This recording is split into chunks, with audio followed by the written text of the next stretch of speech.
Bonjour à tous, ici Thomas Montigny à l'Info C'est Beau et aujourd'hui je vais vous parler des primaires en Caroline du Sud républicaines qui vont être très importantes et intéressantes à observer. Premièrement, ce qui va être intéressant et à considérer, c'est Nikki Haley. Nikki Haley était anciennement la gouverneure de l'État dans la Caroline du Sud pendant plusieurs années. La femme était très appréciée dans cet État rouge, donc souvent républicain, où que 50 délégués vont se jouer samedi prochain, soit le 24 février. Ce sera intéressant de constater si Nikki Haley pourra gagner cet État-là ou avoir des résultats intéressants, contrairement à Donald Trump qui est son principal rival.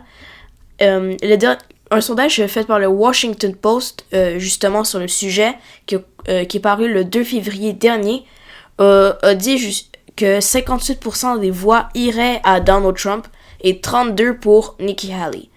On s'entend, Nikki Haley, c'est pas la préférée partout dans le pays. Justement, au Nevada, elle a perdu contre aucun candidat. Donc, il y a plus de personnes qui ont voté pour personne que pour elle. Ce qui a été très insultant et aussi un coup dur pour sa campagne électorale. On pourra voir si elle pourra gagner cet État-là et éventuellement si elle va continuer sa course. Elle a bien dit juste qu'elle allait continuer malgré une défaite qui pourrait arriver, fort probablement. Mais il y a de fortes chances aussi qu'elle abandonne parce que c'est des millions de dollars aux États-Unis des campagnes électorales. Honnêtement, je pense pas qu'elle a de chance de pouvoir gagner les primaires sur les 2000 quelques délégués qui vont être là. Actuellement, elle en a que quelques-uns comparé à Donald Trump. Donc, la course est pas très féroce. Trump l'insulte parfois et Nikki Haley d'ailleurs aussi ou parfois elle tente de provoquer Donald Trump. Par exemple, sur la mort de Navalny, un opposant, le majeur opposant à Vladimir Poutine en Russie qui est décédé récemment. Il y a un podcast récent que j'ai fait sur le sujet. Et en fait, elle a parlé de Donald Trump qui ne prenait pas de position sur le sujet ou qui n'en avait pas mentionné. Ce qui pourrait laisser croire que Trump est proche de la Russie et que ses intérêts vont avec ceux de Poutine. Donc peut-être qu'il supporte un peu Poutine et un peu la Russie, les mesures et décisions. Récemment, ce qu'il a dit, c'est qu'il était le Navalny des États-Unis, qui essayait de combattre contre le système extrême de gauche pour ramener la démocratie alors que Biden est en train de détruire les États-Unis. Ce qui est complètement absurde pour Joe Biden. Joe Biden tente quant à lui de faire aussi ça. Donc les deux ont des visions complètement différentes, ce qui démontre que les États-Unis sont encore une fois très divisés. Du côté des primaires démocrates dans la Caroline du Sud, elles sont passées depuis plus d'une quinzaine de jours. En effet, c'était le 3 février dernier où que Joe Biden a remporté les élections haut la main avec plus de 90% des voix. C'est un record pour Joe Biden. C'est sûrement pas ce qui va se passer avec Donald Trump qui va peut-être contrer une petite opposition qui pourra lui faire un peu mal, mais honnêtement, je pense pas que ça va être majeur pour assurer une défaite de son côté.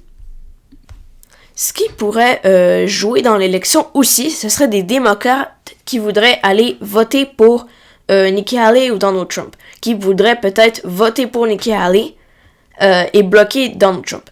En effet, comment ça fonctionne les primaires en Caroline du Sud, peu importe si tu es démocrate, républicain ou indépendantiste, tu peux aller voter. Cependant, tu peux voter dans une seule primaire, soit républicaine ou démocrate.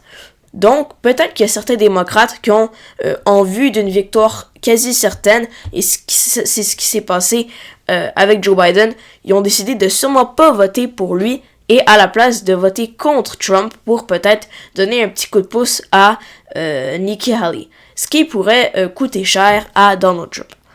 Donald Trump aussi, du côté de la justice, a vécu des coups durs récemment avec le cas de fraude à New York qui a été reconnu coupable et qui doit verser plus de 350 millions de dollars américains, ce qui pourrait lui faire très très mal, non seulement à son portefeuille, à sa campagne, mais aussi à son image.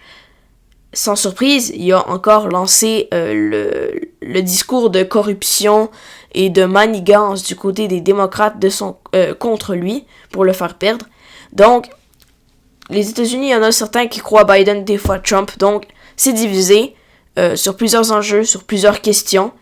Ce qui pourrait aider Donald Trump dans les sondages, c'est s'il se positionnait contre la Russie. Étant donné que seulement 9% de la population américaine qui ont une bonne image, une bonne idée de la Russie. Donc, qui apprécient le pays sans l'adorer, mais qui l'haïssent pas. Donc, ça pourrait l'aider 91% de la population qui n'aime pas la Russie. Ça pourrait lui donner un coup de pouce alors qu'il ne mentionne jamais la Russie, autre que s'être considéré comme le Navalny américain. Donc, Joe Biden, c'est pour ça qu'il récolte plusieurs votes. Mais Donald Trump pourrait chercher des votes des démocrates, des indépendantistes, qui vont être très essentiels lors de ces élections. Donc, merci d'avoir écouté. Ici Thomas Montigny à l'Info C'est Beau. Et c'était sur Donald Trump, Nikki Haley, la Caroline du Sud et les élections qui me passionnent tant pour les États-Unis. Merci d'avoir écouté.